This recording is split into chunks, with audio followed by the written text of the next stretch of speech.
Esquerda e direita são as duas faces de uma mesma moeda.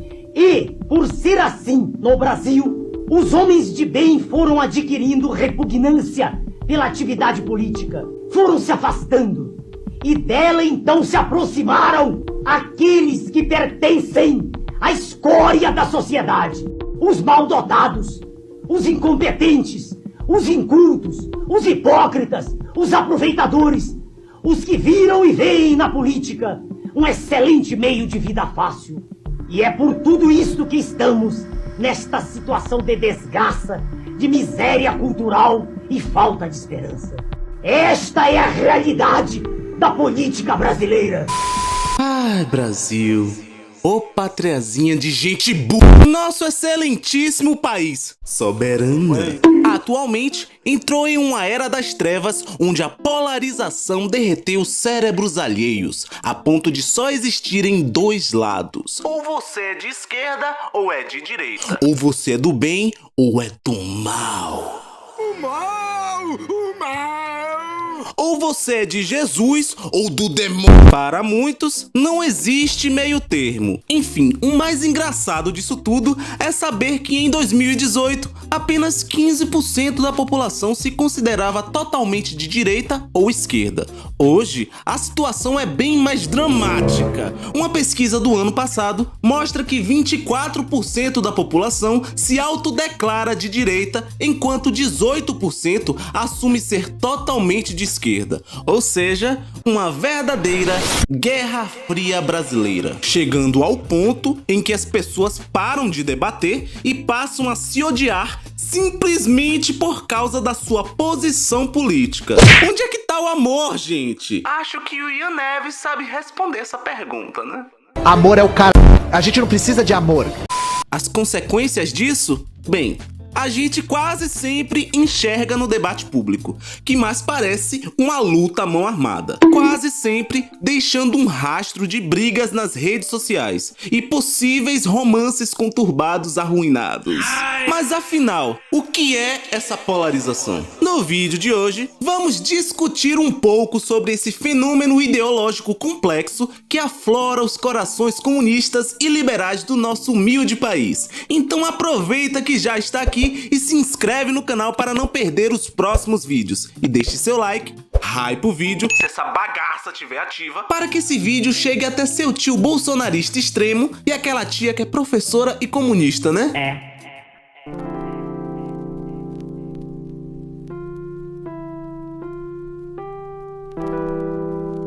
Polarização é um fenômeno político ideológico na qual consiste numa divisão parcial da sociedade em extremos partidários. Na teoria, a pluralidade de ideias auxilia a uma construção política mais adequada e democraticamente contribui para uma melhor resolução de problemas sociais. Mas na prática, essa diversidade funciona de uma forma um pouco diferente. Ao invés do debate de ideias, os grupos com posições divergentes gradualmente se tornam cada vez mais extremas e incompatíveis, onde o almejo principal é a busca incessante em provar que seu ponto de vista é o correto, tratando o outro lado quase que como um inimigo declarado. É verdade. E é claro que isso vale tanto pro bom de MBL quanto para o bom de Jonas Manuel. Segundo o sociólogo Anthony Giddens, a polarização resulta da falência das ideologias modernas em responder às novas demandas da sociedade, levando grupos a adotarem posições mais drásticas em busca de um novo caminho. Em outras palavras, as ideologias de antigamente simplesmente não dão conta dos problemas de hoje. Como a carência de novas ideias é evidente, o jeito encontrado foi radicalizar o que já existe e partir para a briga. A prova disso é a existência de comunistas em pleno século XXI, né? Inclusive, se você quiser dar umas boas risadas da cara dessa galera, recomendo ver esse vídeo aqui do canal, tá bom? Enfim, no geral, a polarização se manifesta na distância crescente entre as ideias de esquerda e direita, resultando numa esquerda cada vez mais lacradora e uma direita cada vez mais alucinada. E pessoas como nós ficam no meio do campo de batalha, vendo a porrada comer solta. E isso se traduz em qualquer debate. Seja qual for o tema, é quase que uma guerra onde ninguém está disposto a entender o outro lado. E é claro que nada disso seria possível sem a grande aliada dessa polarização, a internet. O uso intenso dessa ferramenta criam bolhas ideológicas. Isso significa que ela só fortalece as suas próprias opiniões já estabelecidas, te convencendo de que todo mundo do outro lado está errado. É o bom e velho algoritmo agindo, né? Quer um exemplo melhor do que o meu próprio canal? Nesse vídeo meu falando da direita, eu sou xingado. Em meu vídeo batendo na esquerda, eu também sou xingado. Mas você é muito parcial em seus vídeos! Entenda, meu pequeno gafanhoto branco dos olhos azuis. Eu só quero ver o circo pegar fogo. Eu sou apenas o agente do caos. Ah, mas você fala mais da esquerda. Porque é mais divertido. Ah, mas você... Shhh, fica quietinho, tá bom? A polarização contribui com a criação de narrativas que distorcem totalmente a realidade, na qual a verdade objetiva facilmente se torna subjetiva. Até rimou, né? Essas divisões afetam drasticamente a capacidade do diálogo dentro e fora da sociedade, dificultando a cooperação, a formulação e a implementação de políticas públicas que atendam a todos, independente do espectro político. As intensas discussões no plenário por conta de divergências ideológicas e político-partidárias exemplificam perfeitamente esse ponto. A polarização, nesse caso, não se restringiu apenas à população. Grande parte da mídia tradicional foi corrompida. A teoria da janela de Overton explica muito bem esse cenário. Muitas pessoas formam a própria opinião sobre um assunto de forma induzida, sendo obrigados a pensar exclusivamente de uma única forma. Ou seja, dependendo do nível de comprometimento ideológico e da parcialidade midiática, alguns grupos adotam narrativas para favorecer suas próprias ideias. Um exemplo prático são as pautas identitárias exaustivas em obras de entretenimento. Inclusive tem vídeo no canal sobre isso, hein? Outro exemplo é a distorção midiática que mistura fato com opinião, resultando numa confusão mental que torna um desafio eminente acreditar em algo. A polarização vai corrompendo boa parte das instituições que favorecem ideias pessoais em detrimento a um jornalismo sério. O correto é formar opiniões baseadas em fatos, buscando um conhecimento genuíno dos acontecimentos, que são essenciais para não passar vergonha por aí defendendo o comunismo, né? Diante de tanta esquizofrenia de ambos os lados, a pergunta que não quer calar é: como essa bagunça ideológica começou aqui no Brasil? A história dessa polaridade atual começou com um Brasil em estado crítico devido ao extenso governo catastrófico do PT, que desde 2002 insistia em afundar o nosso país na merda. E foi só em 2013 que o país resolveu acordar, entre muitas aspas, né? Quem não lembra daquele famoso bordão, o gigante acordou, que gerou a skin lendária do Felipe Neto de direita. E a única coisa que você consegue pensar é: que porra é essa? Enfim, tudo começou após um aumento nas tarifas do transporte público em São Paulo. O início dos protestos foi promovido pelo MPL, o Movimento Passe Livre. E como num passe de mágica... Entenderam? Passe livre, passe de mágica. As manifestações se espalharam rapidamente. E só após isso que a população descobriu que existia corrupção no país. Sim, eu sei. E foi nesse caos que a nova direita, entre aspas, surgiu das cinzas. De repente, o olavismo tomou forma, contribuindo para um pensamento crítico que questionava as ideias utópicas de Karl Marx. O debate que antes era ofuscado na internet, agora ganhava destaque para o temor da esquerda. Olavo de Carvalho se tornou uma espécie de divindade para essa galera. Com seu curso online de filosofia medíocre e um livro de autoajuda, movimentou milhares de pessoas que já naquela época apresentavam indícios de uma tendência idólatra. Inclusive tem vídeo no canal sobre isso, hein? Ao mesmo tempo, o liberalismo econômico, que antes era visto como um discurso retroativo e conspiratório, ganhava força com grupos como o Instituto Mises Brasil, na qual palestravam, seja lá onde for que eu não sei, que o problema do Brasil era a falta de capitalismo. E não o contrário. Com isso, o Brasil fortificou seus dois grandes polos políticos.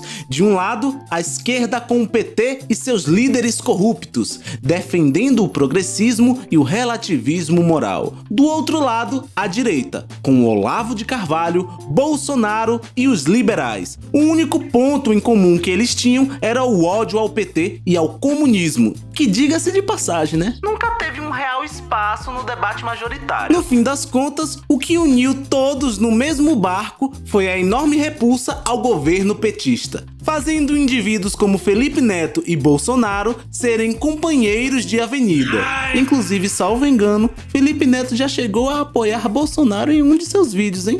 As manifestações de 2013 reuniu mais de 1 milhão de pessoas, que no fim não trouxe um novo consenso sólido, mas sim deu origem à polarização que nós conhecemos e tanto amamos. E tudo porque algum vereador aleatório de São Paulo resolveu aumentar a passagem do busão. A partir daí, vários acontecimentos da história recente vêm fortalecendo esta mesma polarização. A Operação Lava Jato, iniciada em 2014, foi o maior escândalo de corrupção do planeta. Um título vergonhoso para a política brasileira. E ainda assim, tem gente que defende essa corja, hein? Enfim, com a descoberta que o PT estava envolvido no esquema, o antipetismo cresceu de forma abrupta. A maior operação anticorrupção do Brasil começou em 2009, com a descoberta dos atos ilícitos de Alberto Youssef. A Polícia Federal descobriu seu envolvimento com deputados federais presos por corrupção no Mensalão, fazendo com que a suspeita sobre ele aumentasse ainda mais. Em 2013, após anos investigando o tio Alberto e seus comparsas, a Polícia Federal concluiu que ele deu um carro de luxo para o Paulo Roberto Costa, ex-diretor da Petrobras. A partir daí, os policiais começaram a investigar a estatal. No início de 2014, a operação ainda era secreta. O nome Lava Jato foi escolhido porque os corruptos utilizavam um posto de gasolina em Brasília para desviar o dinheiro. Ladrão! E nesse mesmo ano tivemos a Copa do Mundo, as eleições federais e construções de usinas importantes. Ao analisar os dados, os investigadores descobriram desvios em quase todas as obras públicas do país. Todas estavam conectadas. Aos poucos, se evidenciava uma enorme rede de corrupção alastrada nos 4 cantos do Brasil. A maioria dos membros eram políticos ou funcionários de estatais. Os envolvidos premeditavam e articulavam o processo de desvio. Nomes como Luiz Inácio, o nosso Lulita, Ladrão! o José Roberto Vaccari, que era tesoureiro do PT, Marcelo Odebrecht, presidente da empreiteira na época, Ernesto Severo, Sérgio Cabral, governador do estado do Rio, Antônio Pallotti, ministro da Casa Civil escolhido pelo Lulita, e mais de 42 outros políticos e diretores de estatais, que eu não vou citar todos aqui. E pasmem, andam por aí como se nada tivesse acontecido. E o pior de tudo, um desses é presidente da República atualmente. Ai, meu Deus! A operação conseguiu recuperar 25 bilhões de reais dos 42 roubados durante o governo do PT. Atualmente, a corja do STF anulou parte das descobertas da Lava Jato com a justificativa tosca de que foram obtidas de forma ilegal, retirando as condenações contra Lula e outros políticos do PT. Porra, pelo amor...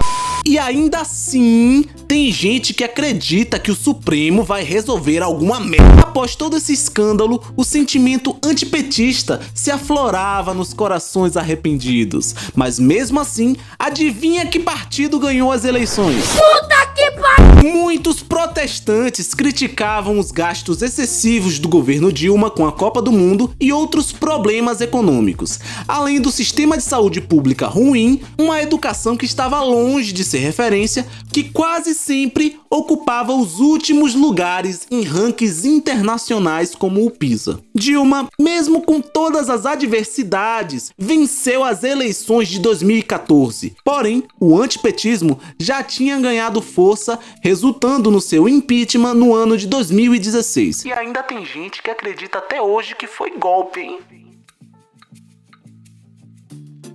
Enfim, o ano que marcou o rompimento político-ideológico do nosso país, 2018, representou um marco na polarização brasileira. Jair Bolsonaro venceu as eleições com uma retórica anticorrupção e antipetismo, fortalecendo ainda mais a polarização entre esquerda petista e direita conservadora. Bolsonaro se apresentou como uma alternativa radical ao sistema tradicional petista, uma luz no fim do túnel, que era um trem. A eleição de Bolsonaro marcou o fim da suposta disputa entre o PSDB e o PT. Que cá pra nós, tudo fachada, né? Das eleições de 1994 a 2014, o PT e o PSDB quase sempre protagonizavam a disputa eleitoral para presidente. Apesar do PSDB ter ideias de esquerda mais moderadas, algo que os enquadraria como uma centro-esquerda, talvez, muitos eleitores consideravam esse partido como uma via da direita brasileira. Nas eleições de 2022, a estratégia mais tosca para tentar cativar eleitores assíduos do PSDB foi formar uma chapa com Lula e Alckmin. A prova definitiva de que nunca existiu uma direita propriamente dita no Brasil. Aqueles que pareciam ser como cão e gato da política brasileira se apresentaram como grandes aliados. Isso só mostra que por trás do jogo político existem interesses, e todo esse teatrinho que a gente vê não passa de uma gigantesca e fedorenta merda. A polarização chegou num ponto tão crítico que atos violentos contra opositores estão sendo, entre muitas aspas, normalizados. Fiz um vídeo a respeito sobre o assunto, então recomendo que deem uma olhadinha depois desse aqui, tá bom? Tudo bem. A esquerda, nesse meio tempo, aprendeu a reproduzir ataques coordenados para tentar inviabilizar o discurso, enquanto a direita se apropriava dos escândalos de corrupção para sustentar a sua narrativa e descredibilizar qualquer discurso esquerdista. Foi nesse período que o cancelamento passou a ser a principal arma da esquerda, que sem muitas alternativas foi integrando politicamente vários movimentos sociais minoritários para sustentar o poder político e ideológico, o que claramente é uma baita de uma sacada. Pense aí, um bando de estudante catarrento da Federal é muito mais fácil de manipular, não é mesmo? E como vimos, a direita também bebeu da mesma fonte lá em 2013. No final das contas, o campo de ideias liberais sempre foi e sempre será totalmente ramificado e dividido. Por exemplo, eu não consigo enxergar o Nicolas Ferreira, Kim Kataguiri, Nando Moura e o Wagner Tomazoni na mesma mesa de bar tomando uma breja, né? Todos eles são obviamente de direita, porém a divergência ideológica é claramente gritante. Inclusive, dá até pra dizer que alguns ali se odeiam, hein? Enfim, toda essa falsa dicotomia corrobora com o fortalecimento dessa polaridade política. No fim das contas, direita e esquerda são faces da mesma moeda. Eu sendo prolixo. Mas isso é fato, né? Ambas não passam de rótulos vazios com um intuito claro e óbvio de manipulação de massa. Afinal, é muito mais fácil controlar quem está em uma bolha do que alguém fora dela. A polarização, de fato, foi gradualmente crescendo. O que começou como uma simples briga por 20 centavos em 2013, rapidamente se transformou numa guerra de narrativas onde a única vitória é a de ver o outro lado perder. E de repente, a cada dia que passa, surgem mais e mais criaturas oriundas do inferno, discursando hipocrisias profundas na internet, fingindo lutar por algo que no fundo nem se importam. Não é mesmo, Nicolas Ferreira? E esse é o nosso Brasil. Vertentes políticas vazias, uma mídia sem um pingo de credibilidade, uma sociedade que não consegue mais dialogar e uma realidade que se tornou completamente subjetiva. A polarização não apenas mudou o Brasil, ela o transformou numa versão caricata e exaustiva de si mesmo. Quase que uma piada do Léo Lins. Enfim, se você chegou até aqui, considere se inscrever no canal, deixe seu like, hype o vídeo e até a próxima.